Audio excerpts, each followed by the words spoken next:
ओवैसी साहब से मैं ये गुजारिश करना चाहता हूं, ये जिस्ट ऑफ द 4 वॉल्यूम्स जो सरकार ने जितना कोशिश की है, मेहनत की है, सब कुछ कंपेल कर दे के in the name of, in the shape of statement, we have given all the detail.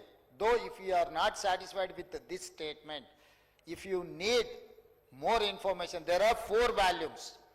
3 volumes are for process. 4th volume is each individual data. I cannot disclose 4th volume or I cannot table that details. Why? Because the 4th volume is each individual data. It is contractual agreement between government and individual. So Data Privacy Act is there. I cannot disclose without their permission. If they give permission, I can table that report. Other than that data 4th volume where the individual's information is there, other than 3 volumes, I am ready to table that 3 volumes of the data. I don't have any issues. इसमें हेरा फेरी कुछ नहीं है, हम लोगों का कुछ hidden agenda भी नहीं है। हम लोग ट्रांसपेरेंट से ये जो काम कर रहा है, ये आज भी आप लोग पूछे नहीं, हम लोग खुद ये पूरा कार्रवाई किए, हम लोग कैबिनेट में पास किए और उसके बाद असेंबली में टेबल किए। ये हमारा after all integrity and credibility. हम लोग किसी को छुपाने के लिए आधा इंफॉर्मेशन देके बाकी का आधा छुपाने का नहीं है। Only we are worried about privacy act, that's all. Other than हम लोगों को कुछ नहीं है। आज भी ना अपोजिशन पूछे नहीं, ना किसी ने पूछा भी नहीं। मैं खुद जिम्मेदारी से ये पूरा हाउस में मैं चर्चा को ले लिए, पूरा डिटेल्स दे दिए और आज ये स्टेटमेंट भी पूरे जिस्ट पूरा इंफॉर्मेशन इसमें 1 by 1 chronological, what is the process, what is the outcome, I have given everything. So again I wanted to tell my learned friend, सरकार कोई छुपाने का, सरकार को कोई भागने का इरादा नहीं है। आप लोग जो बोले हम लोग लीगली वेटिंग कर लेंगे।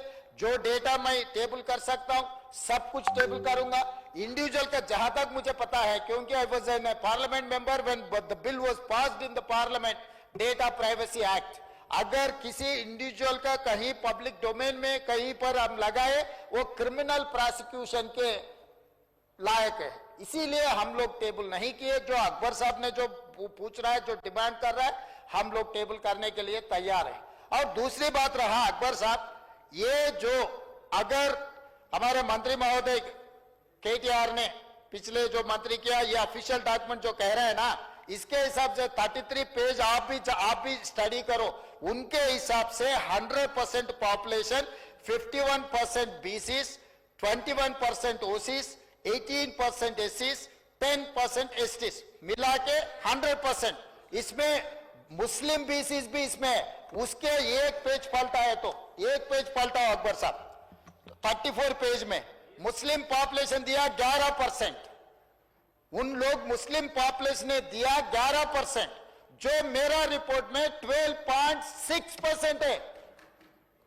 विदाउट 3.1% हम लोग सिस्टम में नहीं आया। 96.9% जो हम लोग जो रिपोर्ट किए, उसमें 96.9% में मुस्लिम पॉपुलेशन इज 12.56, मतलब परसेंटेज इंक्रीज हुआ, कम हुआ। और दूसरी बात रहा, इंक्लूडिंग बीसी रिजर्व, इंक्लूडिंग मुस्लिम बीसी ऑल्सो 51%। अगर ये 51% बीसी मुस्लिम बीसी 10% है, 10% निकाले तो ये 40% हो जा रहा है। जो पिछले सरकार ने जो बीसी का जो पॉपुलेशन दिखा है, तो आज मैं 46.25 दिए बीसीस के लिए। तो आप पॉपुलेशन के हिसाब से देख रहे, जो पॉपुलेशन सिस्टम में आया ये एक्यूरेट है। इसीलिए बीसी हिंदू प्रैक्टिसिंग बीसीस का पॉपुलेशन बढ़ गए, बीसीस मुस्लिम प्रैक्टिसिंग का भी पॉपुलेशन बढ़ गए। यहां पर कम हुआ ओसीस का, वो पिछले सरकार ने 21% दिया ओसीस का। मेरा रिपोर्ट में इंक्लूडिंग मुस्लिम ओसी प्रैक्टिस 15%, अदरवाइज 12% मेरा हिसाब में है। तो यहां पर कौन सी जाति को हम अन्याय किए? जो एक्चुअल डाटा हम दिखाए, हम पूरे दे दिए, हर चीज हम दिखाए। मुस्लिम का वो अपर कास्ट कौन है, मुस्लिम में बीसी कास्ट कौन है, मैं इन डिटेल टोटल पूरा दिखाया। तो आज बोल रहा है नहीं सरकार ने झूठ बोल रहा है। किसको भटकाने के लिए कोशिश कर रहे अध्यक्ष महोदय? इन लोग किसको क्यों झूठ बोलने के लिए कोशिश कर रहे? वो लोग काम नहीं करते, हम लोग किए, तो वो जो किया वो हम लोगों को ये कर रहे हैं। अध्यक्ष महोदय, मैं आज पूरा फिर एक बार मैं बोलना चाहता हूं अध्यक्ष, ఎస్సీ పాపులేషన్ మా రిపోర్ట్ ప్రకారం ఈ రోజు మొత్తం సర్వేలో పాల్గొన్న కుటుంబాలు పబ్లిక్ 3,54,77,554 మంది వీళ్ళందరూ సర్వేలో పాల్గొన్నారు. ఇది ఎంత అంటే 96.9%. ఇందులో ఎస్సీలు 61,84,319 మంది, ఇది 17.43%. వాళ్ళు అంతకుముందు ఎస్టీల శాతం 10% చూపించారు అధ్యక్ష. ఈ రోజు ఎస్టీలు 37,05,929, 10.45. ముస్లిం ఎస్టీ పాపులేషన్ పెరిగింది అధ్యక్ష. బీసీలు మొత్తం బీసీల పాపులేషన్ అధ్యక్ష 1,64,09,179 మంది అధ్యక్ష. ఎంతలో 3,54,00,000 మందిలోనే 46.25% అధ్యక్ష. అదేవిధంగా ముస్లిం మైనారిటీలు బీసీ ప్రాక్టీస్ చేసేవాళ్ళు, బీసీల కింద ఉన్నవాళ్ళు 35,76,588, 10.08. ఈ 46.25%, 10.08% కలిపితే 56.33% అధ్యక్ష. ఈ రోజు మొత్తం ఈ రాష్ట్రంలో ABCDE 5 కేటగిరీల కింద ఉన్న బీసీలు 56.33%. గత ప్రభుత్వం ఇచ్చిన రిపోర్టు 51% అధ్యక్ష రిపోర్ట్ ఉంది. 51% గత ప్రభుత్వం ఇస్తే వాళ్ళందరికీ ABCDE కేటగిరీ మొత్తం కలిపి ఈ రోజు నా ప్రభుత్వం చేసిన పక్కా లెక్కల ప్రకారం 56.33% వచ్చింది. రాజకీయ ప్రయోజనాల కోసము అవగాహన రాహిత్యంతో అర్థం లేని మాటలు రోడ్డు మీద ఎవరో మాట్లాడితే అవి తీసుకొచ్చి 9.5 సంవత్సరాలు నేను మంత్రిగా పనిచేసిన అని గప్పాలు కొట్టే వ్యక్తి వాటిని తీసుకొచ్చి ఇక్కడ మాట్లాడుతుండు. ఆ రోజు నేను మాట్లాడింది మీరు ఎంగేజ్ చేసిన వాళ్ళు ఎవరో మీ దగ్గర డేటా ఉందా? మీరు ప్రైవేట్ కాలేజీలలో అటెండర్ల నుంచి చిన్న వాళ్ళని ఎవరినో ఊరు పేరు లేని వాళ్ళతో మీరు చేయించారు. 12 గంటలలో చేయాలని గొప్పల కోసం గప్పాల కోసం చేసిరు. మీరు లిమ్కా బుక్ రికార్డుల కోసం చేసిరు. లిమ్కా బుక్ రికార్డుకు పంపించి వీళ్ళు గొప్పలు పొడిచిండ్రని లిమ్కా రికార్డుకు వీళ్ళు డేటా ఇస్తారు కానీ క్యాబినెట్కి ఇవ్వరు, తెలంగాణ అసెంబ్లీకి ఇవ్వరు అధ్యక్ష. వీళ్ళు ఇచ్చిన డేటా అధ్యక్ష. ఇది లిమ్కా బుక్ రికార్డుల కోసం లిమ్కాకు పంపించుకున్నారు వీళ్ళు పొడిచిండ్రని. 10 సంవత్సరాలు ఎందుకు దాచిపెట్టిండ్రు అధ్యక్ష? ఎందుకు ఈ సభలో పెట్టలేదు? ఎందుకు క్యాబినెట్లో పెట్టలేదు? అంటే మంత్రుల మీద నమ్మకం లేదు, ప్రజాప్రతినిధుల మీద నమ్మకం లేదు, ప్రజల మీద నమ్మకం లేదు. మీరు మీ దగ్గర దాచిపెట్టుకొని మీ కుటుంబమే సమాచారాన్ని అడ్డం పెట్టుకొని అన్ని రకాల అరాచకాలు చేసి ఈ రోజు ప్రభుత్వం చిత్తశుద్ధితోని ఒక మంచి పాలసీని తీసుకొచ్చినప్పుడు ఆ విషయం మాట్లాడుకుంటే 10 సంవత్సరాలు మీరు చేసిరు. లిమ్కా బుక్ రికార్డ్స్కి అవసరం ఉందా అధ్యక్ష? ఇది లిమ్కా రికార్డ్స్ ఈరోజు బీసీలకు న్యాయం చేస్తుందా? అంటే ఎట్లా తయారైంది అధ్యక్ష? అంటే వీళ్ళు ఎంతసేపు ఉన్నా ఉద్దర గప్పాలకు అలవాటు పడ్డారు అధ్యక్ష. ఎక్కడికక్కడ పొగడ్తల కోసం పేపర్లలో టీవీలలో నేను సెల్ఫీ దిగుతా, సెల్ఫ్ డబ్బాలు కొట్టుకుంటా, ఇవన్నీ నన్ను నువ్వు పోగుడు, నిన్ను నేను పోగుతా, నా ఇప్పు నువ్వు గోకు, నీ ఇప్పు నేను గోకుతా. ఎంతకాలం ప్రజలు మోసం చేస్తారు అధ్యక్ష? మాట్లాడలేకపోవచ్చు అక్కడ ఉన్న మా బీసీ మిత్రులు, కానీ వాళ్ళ మనసుకు తెలియదా ఈరోజు ఈ ప్రభుత్వం చేస్తున్న ప్రయత్నం? ఎవరైనా ఈరోజు ప్రతిపక్షాలు డిమాండ్ చేసిండ్రు అధ్యక్ష మమ్మల్ని? మేం బాధ్యత తీసుకొని ఈ ప్రక్రియ మొత్తం పూర్తి చేసి మంత్రివర్గంలో పెట్టి ఆమోదింపజేసి సభలో పెట్టి సభ ద్వారా మొత్తం దీన్ని ఆమోదించి వాళ్ళందరికీ స్థానిక సంస్థలలో కాకుండా విద్య, ఉద్యోగ, ఉపాధి అవకాశాలలో రిజర్వేషన్లు పెట్టాలని మేం తాపత్రయపడుతుంటే మమ్మల్ని తప్పు పట్టేది ఏంది అధ్యక్ష? ఇదెక్కడ న్యాయము? ఇదెక్కడి పద్ధతి? మీ కుటుంబానికి నచ్చకపోతే ఇక బలహీన వర్గాలకు అసలు ఏం మంచి జరగొద్దా? ఈరోజు ఈ డాక్యుమెంట్ మీద నేను ఒకవేళ వాళ్ళు చర్చకు పెడదామంటే రేపు ఎప్పుడు చర్చకు పెడదామో చెప్పమని ఉంది అధ్యక్ష. దీనికి ఉన్న సాంకేతికత ఏంది, దీన్ని చేసింది ఏంది, దీన్ని ఎక్కడ కంప్యూటరైజ్ చేసిండ్రు, ఎక్కడి నుంచి తీసుకొచ్చిండ్రు ఇదంతా? ఇప్పటి వరకు ఈ డాక్యుమెంట్ అనేది ఏదో ఒక వెబ్సైట్లో ఎవరో పెడుతున్నారు. ఇది అధికారికంగా నేను ఎందుకు కోట్ చేయలేదంటే వాళ్ళు రేపు ఇది చేస్తే నువ్వు ఎక్కడి నుంచి తెచ్చినావు అని అడుగుతారు. సోర్స్ ఆఫ్ డాక్యుమెంట్ నేను చెప్పలేను. ఇప్పుడు 9.5 సంవత్సరాలు మంత్రిగా పనిచేసిన ఆయన ద గ్రేట్ ఆయన ఎవరో మంత్రి గారు చెప్పినందుకు ఇప్పుడు ఇది అఫీషియల్గా నేను మాట్లాడుతున్నా అధ్యక్ష. ఇది ఎక్కడ పబ్లిక్ డొమైన్లో అధికారిక వెబ్సైట్లలో లేదు. కేవలం ఆ కుటుంబం వాళ్ళ ట్రెజరీలో పెట్టుకొని ఎన్నికలు వచ్చినప్పుడు ఈ వివరాలను వాడుకొని వాళ్ళు రాజకీయం చేసిరు. మేము అట్లా చేయడం లేదు. అక్బరుద్దీన్ ఓవైసీ గారు ఏదైతే ఈ నివేదికను అడిగినరో, నివేదిక 4 వాల్యూమ్ల రూపంలో ఉంది. 3 వాల్యూమ్స్ ప్రక్రియ విధానము చేపట్టింది, డీటెయిల్స్ ఉన్నాయి. 4వ వాల్యూమ్లో మాత్రం ఇండివిజువల్ వివరాలు ఉన్నాయి అధ్యక్ష. ఇండివిజువల్ వివరాలు ప్రజలకు ఇవ్వడానికి వీలు లేదు. ప్రభుత్వానికి ఆ వ్యక్తికి మధ్యలో ఉన్న సమాచారము ప్రభుత్వం కాబట్టి ప్రభుత్వం మీద నమ్మకంతో ఇచ్చారు. ప్రభుత్వం కస్టోడియన్. ప్రభుత్వం cannot disclose every document, every detail to every individual. So దయచేసి అక్బరుద్దీన్ ఓవైసీ గారిని అర్థం చేసుకోమని నేను అడుగుతున్నా. ఇండివిజువల్ డేటా కాకుండా మీకు ఏం కావాలన్నా మొత్తం ఇస్తాం. కంపెల్ చేసి టోటల్గా రిపోర్ట్ ఇస్తాం. మీకు ఇంకేమైనా అనుమానాలు ఉంటే కూడా నివృత్తి చేస్తాం. దయచేసి బీసీల జనాభా పెరిగింది మా సర్వేలో, మైనారిటీల జనాభా పెరిగింది మా సర్వేలో. మేము పక్కా సమాచారాన్ని సేకరించినాము. 2011 తర్వాత జనాభా లెక్కలు జరగలేదు. జనాభా లెక్కలు కూడా కేంద్ర ప్రభుత్వం ఇచ్చిన ఒక అంచనా ప్రకారం ప్రతి సంవత్సరం 1.20 మాత్రమే పాపులేషన్ పెరుగుతా వచ్చింది.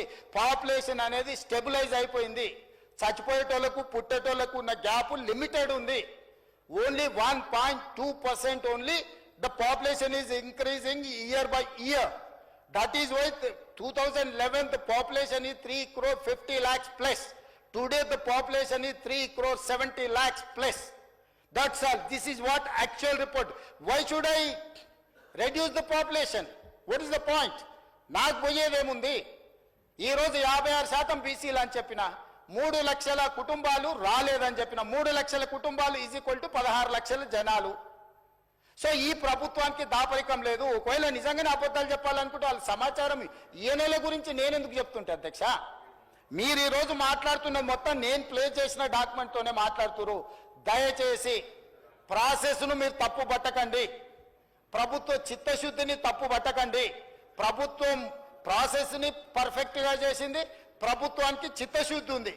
దీన్ని ముందుకు వెళ్ళేటప్పుడు ఆ బలహీన వర్గాలకు ఎట్లు ఉపయోగిద్దాము, ఇంకా పకడ్బందీగా ఎట్లా అమలు చేద్దాము, రేపు జరగబోయే జనాభా లెక్కలలో దేశం మొత్తము బలహీన వర్గాల లెక్కలు ఎట్లా తీద్దాము, దానికి మీరు సూచన చేయండి, సలహాలు ఇవ్వండి, సహాయం చేయండి.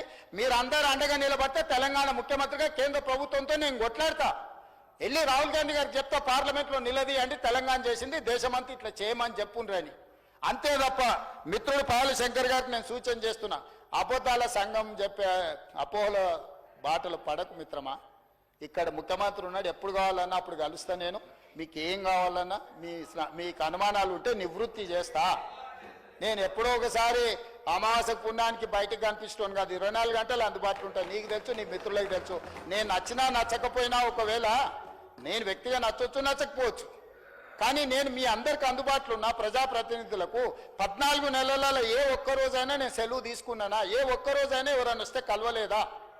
కాబట్టి ఈరోజు ఈ సమాచారానికి సంబంధించి కూడా మా మంత్రివర్గం, కమిటీ చైర్మన్, లేకపోతే మా డిప్యూటీ సీఎం గారు, మా లెజిస్లేటివ్ ఆఫీస్ మినిస్టర్ గారు, అదర్వైజ్ ఆఫీసర్స్, మీరు ఏం కావాలన్న సభలోనే కాదు, సభ తర్వాత కూడా మీరు రాండి.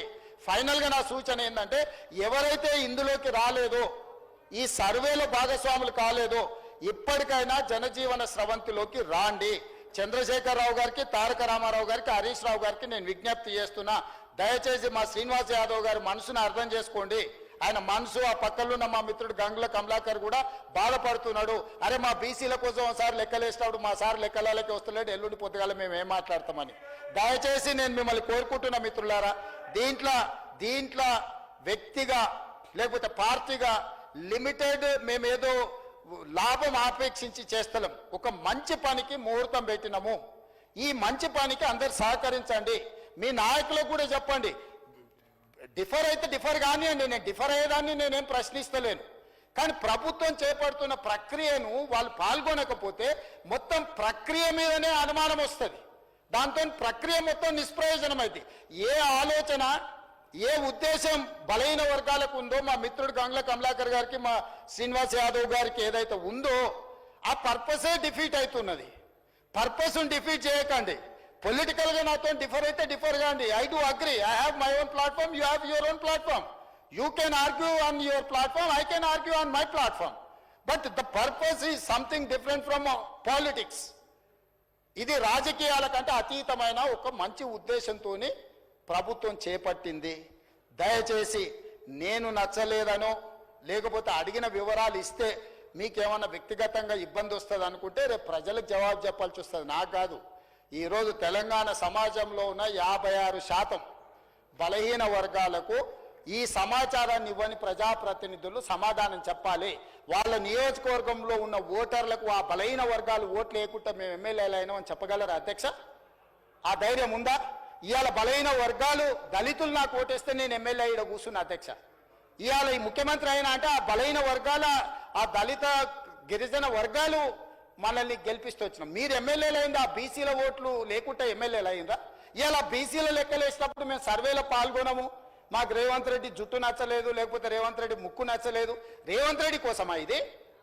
రేవంత్ రెడ్డి నచ్చొచ్చు నచ్చకపోవచ్చు, ఇది బలహీన వర్గాల కోసము పనిచేస్తున్న విధానము, ఇది ప్రభుత్వము. ఈ ప్రభుత్వ విధానంలో బలహీన వర్గాలకు మేలు చేయాలనే ప్రయత్నం చేస్తున్నాం. దయచేసి చిన్న చిన్న కారణాల చేత ఇంత పెద్ద లక్ష్యాన్ని బలహీనపరచకండి అని చెప్పి నేను ప్రధాన ప్రతిపక్ష నాయకుడికి వాళ్ళ ఎమ్మెల్యేలకు నేను కోరుకుంటున్నా అధ్యక్ష.